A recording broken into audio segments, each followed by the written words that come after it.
Oui, soyez les bienvenus dans notre neuvième séance. Je vais parler, nous sommes en train de parler plutôt sur comment dirais-je, la sixième caractéristique, la sixième nature du diable, puisque je l'avais dit au départ que la caractéristique, au pluriel, les caractéristiques déterminent la nature d'un objet ou bien la nature d'une personne. Pour mieux comprendre l'ennemi, il faut l'étudier. Le diable, c'est notre adversaire et de l'autre côté aussi, il nous trouve comme son adversaire et nous aussi nous le trouvons comme notre adversaire. L'étude de l'adversité est réciproque. De la même manière que nous étudions le diable, de la même manière aussi le diable peut t'étudier avant de t'affronter. Avant que tu puisses délivrer quelqu'un, avant que tu fasses un combat spirituel, le diable aussi à son tour est le démon. Ils ne peuvent jamais tenter. Ce sont des démons, des esprits méchants, des principautés qui travaillent avec les principes. Ils ne peuvent jamais te faire la guerre sans d'abord te connaître. La première des choses, avant que le diable, les démons, les sorciers, les marabouts s'engagent dans un combat spirituel, ils prennent aussi effectivement leur temps pour t'identifier, te connaître d'abord. J'ai donné l'exemple du fils de Séva qui voulait aller délivrer quelqu'un au nom de Jésus-Christ que l'apôtre Paul prêchait. La première des choses, ils avaient observé l'apôtre Paul. Ils avaient remarqué qu'en l'apôtre Paul en lui, il n'y avait rien du diable en lui. Il n'y avait aucune caractéristique du diable dans l'apôtre Paul. Comme le Seigneur a dit que non, le prince de ce monde me réclame, mais j'ai rien en moi, ce qui lui appartient. Le diable observait la vie du Seigneur. Pendant tout ce temps, il a vu en Christ rien. C'est-à-dire quoi? Il n'y avait aucune caractéristique, aucune nature du diable dans le Seigneur Jésus. Il est aussi de la même manière, quand l'apôtre Paul prêchait la bonne nouvelle, quand il enseignait la parole de Dieu, il n'avait pas en lui la nature du diable. Il n'avait pas la semence ni l'une de cette caractéristique du diable en lui. Mais le fils de Séba, il voulait faire l'imitation. Par contre, ils n'étaient pas convertis. Autrement dit, ils avaient certaines natures, certaines caractéristiques du diable en eux. C'est pourquoi le diable, la Bible dit, il s'est précipité et jusqu'à tel point les a tabassés et les déshabillés. Puisque le diable a pris vraiment son temps, il a scanné d'abord la personne. Le scannage, c'est l'étude, les détails. Quand vous passez une feuille pour scanner dans la machine, c'est-à-dire quoi? Ça ne laisse rien. Ça prend toutes les informations possibles, le scannage. Le diable aussi, il espie, l'esprit, il va d'abord scanner pour voir réellement si tu as la semence de Dieu en toi, tu n'as pas sa semence. Comme je dis, quand je parle en termes d'étudier l'adversaire, il y a la réciprocité. Le diable aussi doit d'abord t'étudier. Alors quand, en tant qu'enfant de Dieu, en tant qu'enfant de Dieu, un pasteur qui est méchant, un serviteur de Dieu, une servante de Dieu, qui est méchante, qui a la haine dans sa vie, il est vraiment impossible de renverser le diable. Ce n'est pas seulement la méchanceté ou encore la haine, mais quand tu as en toi la nature du diable, les caractéristiques que je viens de citer ici, quand tu as en toi cette caractéristique-là, il est vraiment impossible de renverser le diable. Pas difficile, mais impossible. La première des choses, avant que le diable puisse t'affronter, il doit d'abord observer ta vie. Il va d'abord scanner en tous les détails possibles pour prendre les informations sur ta vie. Il va commencer. C'est pourquoi on a dit que non, je connais Paul, je connais Jésus, et toi, qui es-tu? Je ne te connais pas. Connaître signifie qu'on ne peut jamais connaître une personne qu'on n'a pas étudiée. Ils ont eu le temps pour étudier le Seigneur, ces démons-là. Ils ont connu que Jésus est fils de Dieu, ils le confessaient effectivement. Ils ont eu le temps. Ils disent, je connais Pierre, je connais Jésus que tu prêches, je connais ce Jésus, je connais aussi Paul. Ils ont eu le temps de connaître, ils ont eu le temps de connaître aussi l'apôtre Paul. C'est pourquoi ils étaient soumis. Ils ont eu aussi le temps maintenant de connaître ces sept fils de souverain sacrificateurs. Et ils ont compris que non, ils n'avaient rien en eux. Il y avait en eux que les caractéristiques du diable. C'est pourquoi ils ne pouvaient pas l'affronter. Voilà un peu, chers serviteurs de Dieu. Nous voulons passer dans la dernière caractéristiques du diable, c'est tellement intéressant. Tellement intéressante. Nous allons clôturer avec 7e caractéristique du diable. Je dis bien, j'insiste encore, c'est tellement intéressant. Le diable, c'est le serpent ancien.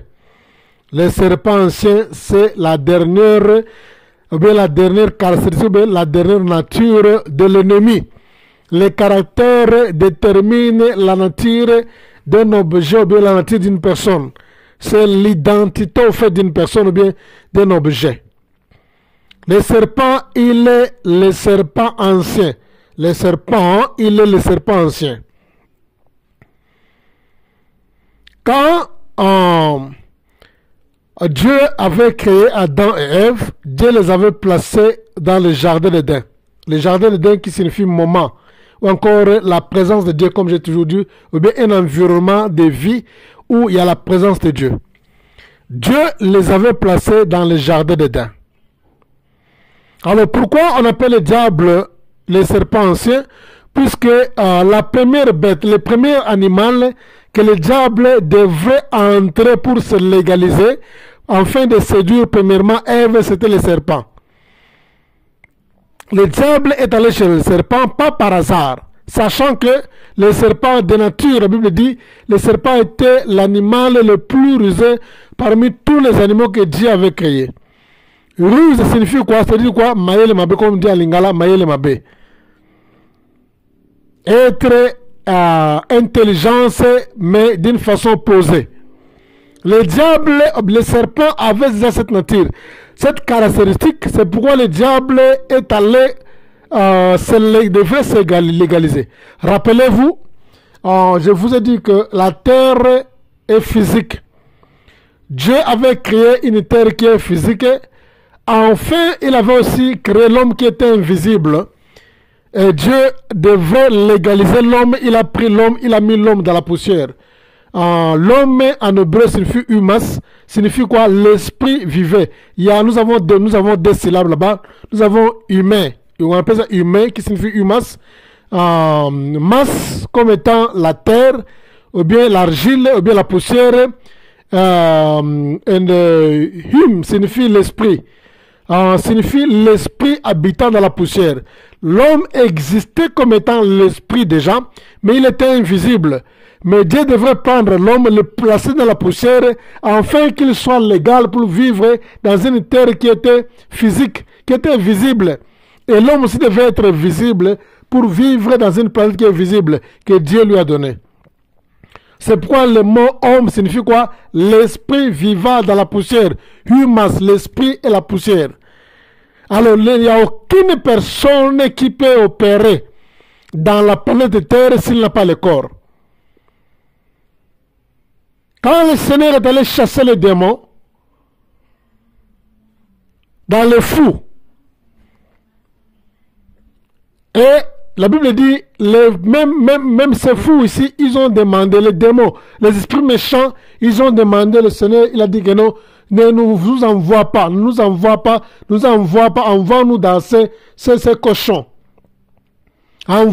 Ils ont prié le Seigneur, envoie-nous dans ces cochons. Alléluia.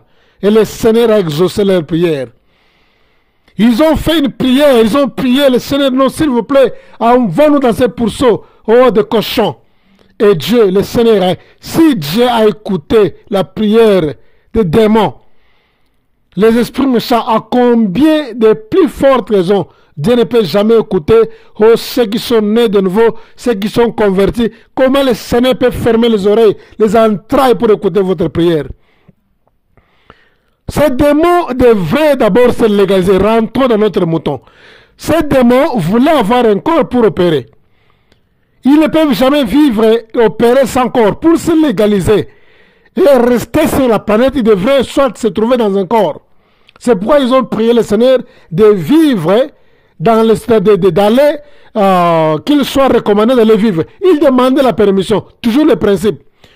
Tu vois, nous sommes toujours dans les principes. Remarquez pourquoi les démons ne sont pas allés vivre, ne sont pas allés eux-mêmes.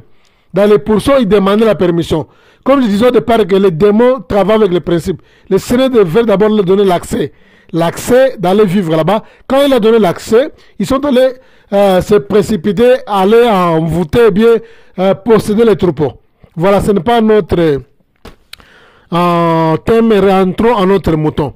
Nous sommes en train de parler sur les serpents. Les serpents aussi, ils devraient, le diable aussi comme étant serpent ancien, septième caractéristique, il devrait aussi se légaliser. Il devrait aussi se légaliser pour prendre le corps d'un objet pour se légaliser avant d'opérer. Ce n'était pas une légende, ce n'était pas une proverbe, ce n'était pas comme on dit Lingala Sambolé ou bien quelque chose qui n'avait pas existé. C'était une réalité. Le diable s'est incarné dans un serpent, c'est une vraie. Ce n'est pas une parabole, ce n'est pas une imagination, c'était vrai.